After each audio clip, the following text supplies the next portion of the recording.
आपने कभी सोचा है कि जो प्रोफेशन के लिए आप जो पढ़ाई कर रहे हैं यानी कि जो एलएलबी कर रहे हैं, इसकी शुरुआत कैसे हुई होगी? कैसे ये एक व्यवसाय के रूप में शुरू हुआ? इसके पीछे का पूरा हिस्टोरिकल बैकग्राउंड क्या रहा होगा? Hello students, welcome back to my class. और आज की क्लास है एलएलबी के जो एक सब्जेक्ट है लीगल एथिक्स, विधिक आचार, अधिवक्ताओं की जवाबदेही एवं बेंच बार संबंध, यानी कि accountability for lawyers and bench bar relations. और इसका यूनिट 1 का जो पहला क्वेश्चन है वो है इसी से ही रिलेटेड है, क्योंकि जब तक आप ये नहीं पता करिएगा तब तक आप आगे कितना भी पढ़िएगा आपका कंसेप्ट भी क्लियर नहीं होगा और आप आंसर राइटिंग भी प्रॉपर नहीं कर पाइएगा।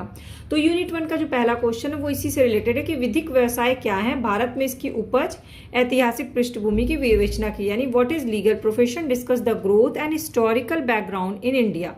तो बेसिकली विधिक व्यवसाय से रिलेटेड जो भी ऐतिहासिक प्रगति से, उनके व्यवसाय के रूप में उनके विकास से, इनकी उपज या ऐतिहासिक पृष्ठभूमि क्या रही, उनके ऐतिहासिक विकास की विवेचना करने से रिलेटेड कोई भी क्वेश्चन आएगा उसका आंसर वही होगा जो मैं आपको बताने वाली हूँ। इसलिए बड़े इंटरेस्टिंग तरीके से मैं कोशिश करूंगी कि आपको पूरा विधिक व्यवसाय का इतिहास बता दूं। तो कोशिश ये भी करूंगी कि जो मैं आपको बता रही हूँ उसके बाद आप आंसर राइटिंग प्रॉपर कर सको। तो सबसे पहले क्वेश्चन को लिखने से पहले आपको ये समझना होगा कि लीगल प्रोफेशन होता क्या, यानी कि विधिक व्यवसाय है क्या।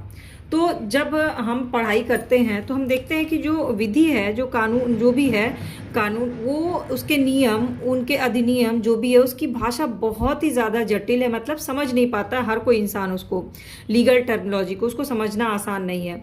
अब इसको समझने के लिए ऐसा कोई योग्य व्यक्ति होना चाहिए, और उस योग्य व्यक्ति कब होगा? जब वो इसकी पढ़ाई कर लेगा। और जब वो पढ़ाई कर लेगा तो वो क्या कहलाएगा? अधिवक्ता। जैसे आप एलएलबी कर रहे हो तो आप क्या कहलाओगे इसके बाद? अधिवक्ता। तो बेसिकली सरल भाषा में हम ये कह सकते हैं कि अधिवक्ता यानी लीगल प्रोफेशन वो होता है जो विधि का प्रयोग करके, यानी कानून का प्रयोग करके व्यवसाय के रूप में प्रयोग करता है, उसी को विधि व्यवसायी कहते हैं। अब बड़ी बात यह है कि विधि व्यवसाय की जरूरत क्या है। तो जो हमारे यहाँ का न्याय प्रशासन या किसी भी देश का जो न्याय प्रशासन है उसमें अधिवक्ताओं की भूमिका बहुत अहम होती है, क्योंकि न्यायाधीश, जजेस जो है वो सही निर्णय कब लेते हैं? जब अधिवक्ता या वकील उनकी सहायता करते हैं।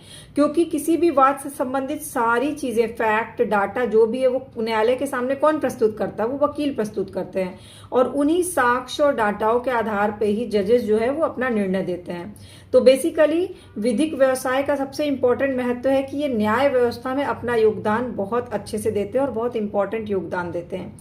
इसमें आप एक स्टेटमेंट लिख सकते हैं। पीएन सप्रू ने कहा था कि अधिवक्ता के अस्तित्व का उचित आधार यह है कि किसी भी विवाद का प्रत्येक पक्षकार इस स्थिति में होना चाहिए को निष्पक्ष होकर के अपने पक्ष को सर्वोत्तम ढंग से और सबसे प्रभावी ढंग से प्रस्तुत कर सके। तो अब आप क्या समझे कि लीगल प्रोफेशन क्या है? बेसिकली अपने पक्षकार से, मतलब जो लीगल प्रोफेशन में है वकील, वो अपने पक्षकार से यानी जिसका केस वो लड़ रहा है उससे शुल्क लेकर के उससे केस की फीस लेगा और उसकी ओर से उसके केस की पैरवी करेगा। दूसरे शब्द में कहें तो किसी व्यक्ति द्वारा दूसरे व्यक्ति की ओर से पैरवी करना, लेकिन कानूनन तरीके से करना ही विधि व्यवसाय कहलाता है। और ये विधि व्यवसाय को हम लोग कई नाम से जानते हैं, जैसे कि प्लीडर, अधिवक्ता, एडवोकेट, वकील, विधि व्यवसायी। 5 नाम तो ऐसे ही हो गए। तो ये हो गया विधि व्यवसाय, जो कि एक बहुत ही स्वतंत्र व्यवसाय है, पवित्र व्यवसाय है। और साथ ही साथ इसका क्षेत्र जो है ना, काम करने का क्षेत्र बहुत बड़ा है, क्योंकि इसका उद्देश्य ही बहुत बड़ा है, सेवा भावना। और इसमें जो इनका ग्रुप होता है वकीलों का, उसको हम लोग कहते हैं बार। और इसमें जो अधिकारी होते हैं उनको हम कहते हैं विधि व्यवसायी। और इसमें जो काम करते हैं उनका काम होता है न्याय प्रदान करने में न्यायाधीशों की मदद करना, ताकि जो हमारे देश में न्यायालय की जो प्रतिष्ठा है, जो गरिमा है, वो बनी रहे। इस तरह से विधि व्यवसाय जो है उसका बेसिक इंट्रोडक्शन आपको पता होना चाहिए कि भले ही कानून की भाषा जटिल है, कानून की भाषा सबको समझ में ना आए, लेकिन तब भी विधि व्यवसायी जो है उसको सरल तरीके से करके क्या करते हैं? प्रोफेशनल एडवाइस के तौर पे उसका इस्तेमाल करते हैं उचित आचरण के द्वारा। अब हम पढ़ेंगे भारत में विधिक व्यवसाय का विकास। तो भारत में विधि व्यवसाय का विकास यानी कि development of legal profession in India, ये जो भारत में विधि व्यवसाय का विकास है, इसको भी कई स्टेप्स में बांटा गया, कई भाग या चरण में बांटा गया। एक तो ब्रिटिश के आने से पहले विधि व्यवसाय हमारे भारत में कैसा था, और दूसरा ब्रिटिशों के आने के बाद हमारे भारत में कैसा रहा विधि व्यवसाय। तो पहले हम ब्रिटिश के आने के पहले की स्थिति देख लेते हैं। कुछ चीजें तो आपको कथा कहानी के तौर पे जरूर पता होगी जब आप सुनिएगा। तो सबसे पहले ब्रिटिश भारत के पूर्व विधि व्यवसाय देखते हैं। तो ब्रिटिश भारत से पूर्व जो था विधि व्यवसाय का, ऐसा कोई अस्तित्व नहीं था, क्योंकि जो अगर था भी तो वो व्यवस्थित नहीं था, मीन्स व्यवसाय के तौर पे व्यवस्थित नहीं था। तो राजा होता था उस समय। जब आप इतिहास पढ़ते होंगे प्राचीन काल में, जब हिंदू काल था, तो उस समय कौन होते थे, जिनके पास सब लोग न्याय के लिए जाते थे। कुछ भी अगर वाद विवाद होता था तो सीधे राजा के पास पहुंचते थे, राज दरबार में। अब राजा अपनी पुरोहित के मदद से उनको तत्काल निर्णय दे देता था, और राजा का निर्णय ही अंतिम होता था, क्योंकि राजा ही निर्णय करता होता था। तो निर्णय किस आधार पे देता था, तो राजा निर्णय देता था वेद के आधार पे, उपनिषद के आधार पे वो निर्णय को सुनाता था, पुरोहित की सलाह पे सुनाता था। तो इस प्रकार आप देखिएगा कि प्राचीन काल यानी कि जो हिंदू काल था, उसमें ऐसा कोई कहते हैं ना विधिवक्ता और कोई न्यायाधीश, ऐसा कुछ भी अस्तित्व में नहीं था। सब कुछ किसके प्राधिकार में था, राजा के प्राधिकार में था। राजा ही न्याय का स्रोत था, और सलाहकार जो होता था वो एक भूमिका अहम निभाता था, क्योंकि साक्ष्य और गवाह वही लेके आता था। तो एक तरह से सोचिए कि इनडायरेक्टली जो सलाहकार होता था वो वकील का काम करता था उस समय। इसमें एक स्टेटमेंट है आरपी कांबले का। आरपी कांबले कहते हैं कि कौटिल्य ने, ये नोट डाउन कर लीजिएगा, ये मैं आपको अलग अलग जगह से कई चीजें कलेक्ट करके लिखवाती हूँ। आरपी कांगले ने कहा कि कौटिल्य ने अर्थशास्त्र पुस्तक में विधि व्यवसाय के अस्तित्व का उल्लेख नहीं किया है। अब आते हैं सेकंड, उसमें सेकंड है मुस्लिम काल, यानी कि मध्यकाल जो आया, जब मुगल आए, गुलाम वंश आया, तो उस समय क्या हुआ, दिल्ली सल्तनत और मुगल काल में। तो ये लोग मुस्लिम जो थे, उनके यहाँ होते थे जो वादकारी का प्रतिनिधित्व वकील द्वारा किया जाता था। जैसे कि काजी होते थे, मुफ्ती होते थे, वकील शरई होते थे। ये आपको कहीं मिलेगा नहीं लिखा हुआ, मैं आपको अलग से कुछ चीजें पॉइंट्स बताती हूँ, इसलिए आप ना नोट भी करते जाया करिए। तो मुस्लिम काल में कौन होते थे, काजी, मुफ्ती, वकील शरई। अब मुस्लिम काल में वादकारी का प्रतिनिधित्व जो है वकीलों द्वारा किया जाता था। बेसिकली अधिवक्ता जैसा कुछ भी विद्यमान नहीं था, एक सहायक ही होते थे। इसके अलावा अग्नि परीक्षा दी जाती थी, दिव्य परीक्षा दी जाती थी। तो मुस्लिम काल में वकील जो है विधि वक्ता की अपेक्षा अभिकर्ता के रूप में अधिक काम करता था।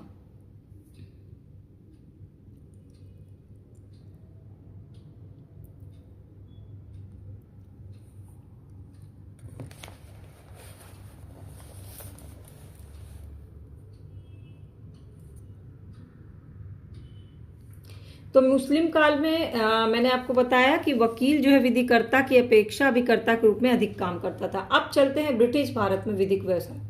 अब ब्रिटिश भारत में विधिक व्यवसाय के लिए आपको ब्रिटिश काल का इतिहास आपने जरूर पढ़ा होगा, और आपको ये भी पता होगा कि जो ब्रिटिशर्स जिन्होंने बनाया न्यायालय की व्यवस्था की, वही व्यवस्था कहीं ना कहीं अभी चल रही है। भले उस समय उतनी व्यवस्थित नहीं थी जितनी अब व्यवस्थित है, लेकिन कई चीजें उसी समय से कंटिन्यू, यानी कि आज की जो विधि का विकास है वो ब्रिटिश काल में हुआ था। ईस्ट इंडिया कंपनी आई, ईस्ट इंडिया कंपनी ने आते ही जो अपनी बस्तियां थी वहां पर एक समान न्याय प्रणाली नहीं थी, उन्होंने देखा। तो अधिकार भी सारे कंपनी के पास, ईस्ट इंडिया कंपनी ने सारे कानूनी अधिकार भी अपने ही पास रखे। देन इसके बाद वो प्रक्रिया शुरू हुई।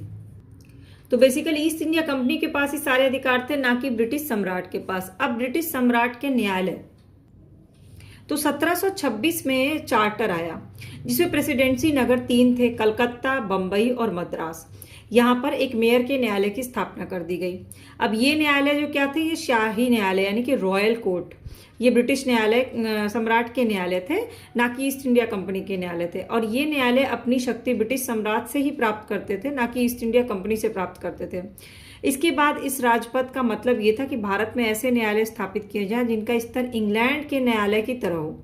राजपथ में स्पेशली कहा गया, और इसके लिए चूज किया गया 3 प्रेसिडेंसी नगर, बंबई, कलकत्ता और मद्रास को, और वहां पर एक समान न्याय पद्धति लागू कर दी गई, और इसी प्रक्रिया के अनुसार बाकी जगह भी होने लगा।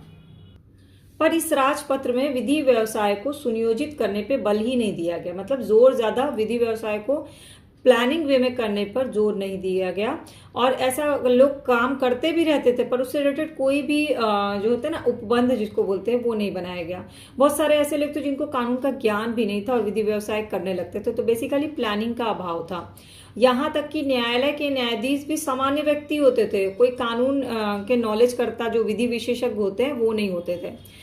फिर 1726 के राजपत्र में धीरे धीरे उसकी कमियां पता चली और उन कमियों को दूर करने के लिए एक नया राजपत्र बनाया गया 1753 में। फिर 1753 का राजपत्र कहते हैं। तो 1726 के राजपत्र में जितने भी बदलाव करने थे वो सब किस में किया गया, 1753 के राजपत्र में किया गया। और ये कहा गया कि अब विधि व्यवसाय वही करेगा जो विधि की शिक्षा लेगा, यानी कानूनी पढ़ाई जो करेगा, क्योंकि ये इसका महत्वपूर्ण उपबंध इसलिए रखा गया कि बिना कानून की पढ़ाई करे कैसे कोई तीनों प्रेसिडेंसी के न्यायालय में जा करके विधि व्यवसाय कर सकता है।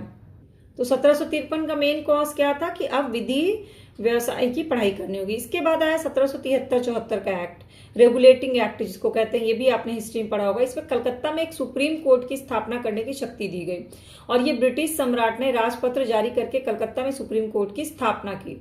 इसके बाद क्या हुआ कि कलकत्ता में जो मेयर का न्यायालय था वो खत्म हो गया और 1801 में मद्रास कोर्ट स्थापित हो गया। 1823 में बम्बई सुप्रीम कोर्ट स्थापित हो गया। यानी सबसे पहले कौन सा कोर्ट स्थापित हुआ, कलकत्ता सुप्रीम कोर्ट 1773 में। फिर हुआ 1801 में मद्रास और 1823 में बम्बई सुप्रीम कोर्ट हो गया।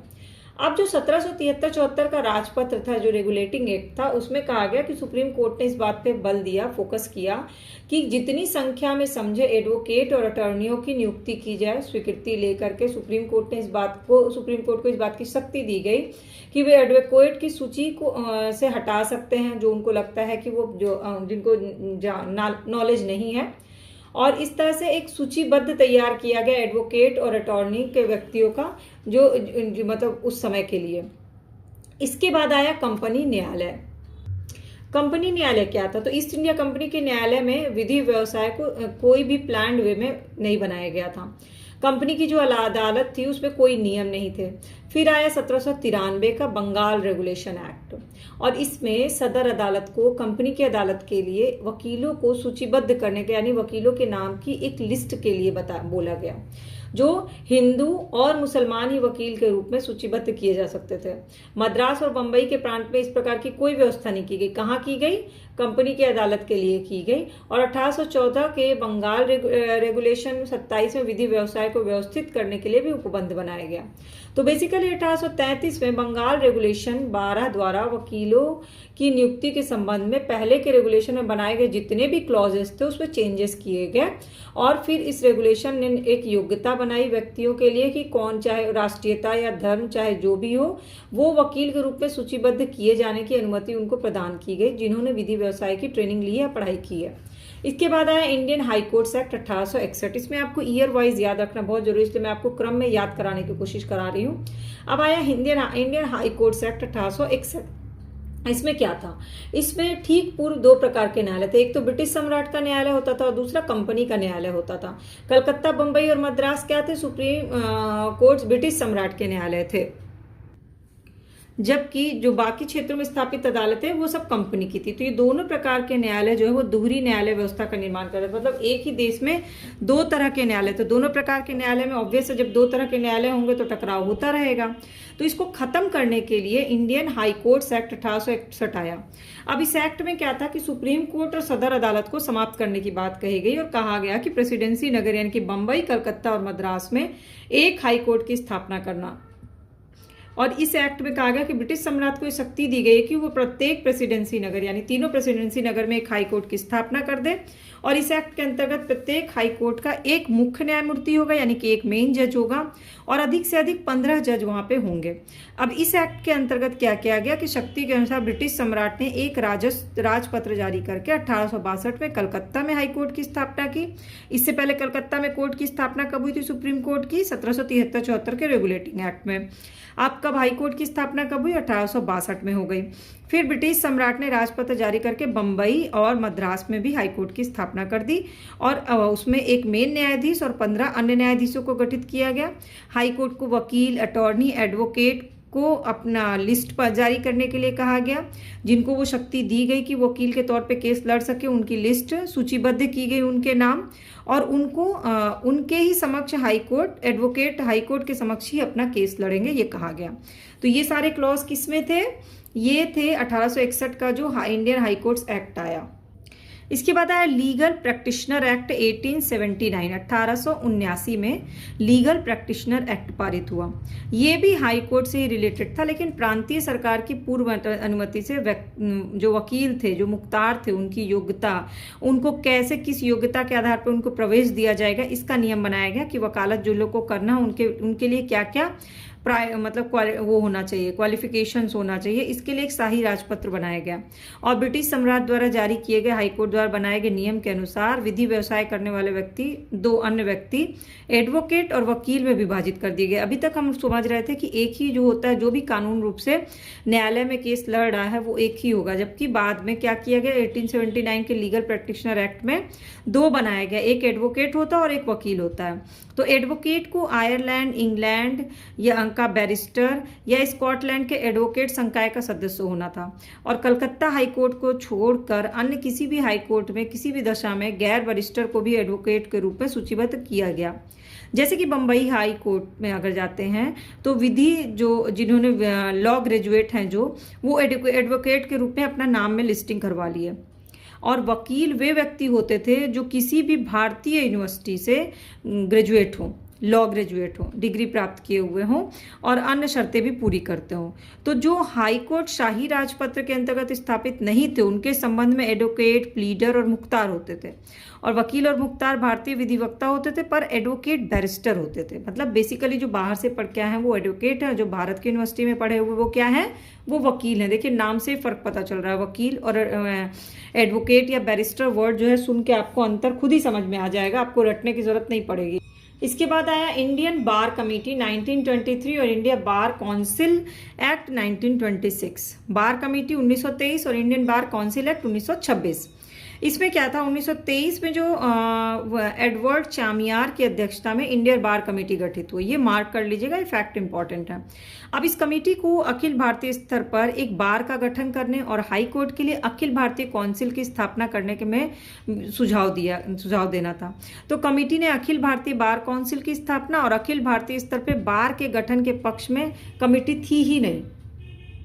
भाई बार काउंसिल इसलिए जरूरी था कि पूरे ऑल ओवर इंडिया में जितने वकील, बैरिस्टर, एडवोकेट रजिस्टर्ड हो रहे हैं वो कैसे पता चलेगा, तो इसके लिए एक बार काउंसिल बनाने की बात कही गई। लेकिन कमेटी ने क्या सुझाव दिया कि हाई कोर्ट के विधि व्यवसायों का केवल एक वर्ग हो और उसे एडवोकेट नाम दे दिया जाए, और इस कमेटी के कुछ सुझाव को माना गया और 1926 में बार काउंसिल एक्ट अधिनियम पास कर दिया गया। और इस एक्ट का मुख्य उद्देश्य क्या कहा गया कि ब्रिटिश भारत कुछ न्यायालय में बार काउंसिल का गठन और स्थापना करेगा। ऐसे काउंसिल को कुछ शक्ति दी जाएगी और उसको कुछ कर्तव्य भी, कुछ ड्यूटीज भी दी जाएगी, कुछ पावर्स भी दिए जाएंगे। और इस एक्ट में प्रत्येक हाई कोर्ट में एक बार काउंसिल स्थापित करने का क्लॉज लगा दिया गया। मतलब बार काउंसिल कहाँ रहेगा, जहां जहां हाई कोर्ट है। अब इसके बाद अगला स्टेप आगे बढ़े, जरूरत के हिसाब से चीजें बदलती गई। इसके बाद आया अखिल भारतीय विधिक कमेटी 1951। तो स्वतंत्रता प्राप्ति के बाद ये कमेटी आई और इसने दायरे हटाए जाने की शक्ति बार काउंसिल के पास होनी चाहिए, और देश में किसी भी न्यायालय में प्रैक्टिस करने वाले जो भी लोग हैं उनकी भी सूची तैयार होनी चाहिए, इन्होंने कहा। और अभी तक पहुंचने के लिए इंपॉर्टेंट है विधि आयोग के बारे में जाना, जो कि 1958 में आया। 14वीं रिपोर्ट में इसने भारतीय बार की स्थापना की सिफारिश की और फिर इस सिफारिश का समर्थन भी किया गया कि जो भी लॉ ग्रेजुएट है और वो उनका बार काउंसिल का बनना चाहिए वो मेंबर। इसके बाद आया अधिवक्ता अधिनियम 1961, जिससे रिलेटेड आगे सारे क्वेश्चन है। यही पूरा विस्तार है, पूरे उसका विस्तार जो है संपूर्ण भारत में विधि व्यवसाय संबंधी जितने भी चीजें हैं वो इसी से है और इसी में संशोधन करके किया गया। इसमें इसका आचरण, शिष्टाचार सब कुछ डिसाइड किए गए। अधिवक्ता का क्या हित होगा, कौन कौन से परिषद होंगे, एडवोकेट कैसे सूचीबद्ध किए जाएंगे, सारा डिटेल हमें कहाँ मिलेगा, अधिवक्ता अधिनियम 1961 जिसका डिटेल हम आगे पढ़ेंगे। तो बेसिकली ये जो क्वेश्चन था वो पूरा इतिहास से रिलेटेड था और अब तक आपको क्रम समझ में आ गया होगा पूरे इतिहास का। तो सिर्फ मेन पॉइंट जो स्ट्रक्चर है उसको नोट डाउन कर लीजिएगा और फिर इस वीडियो को सुनिएगा तो आपको पूरा इतिहास याद हो जाएगा। अगर आपको कोई डाउट, क्वेरी, क्वेश्चन रह गया हो तो नीचे कमेंट सेक्शन में बता दीजिएगा। और अगर क्लास अच्छी लगी होगी, समझ में आई होगी, तो सब्सक्राइब या फॉलो बटन को क्लिक कर लीजिएगा।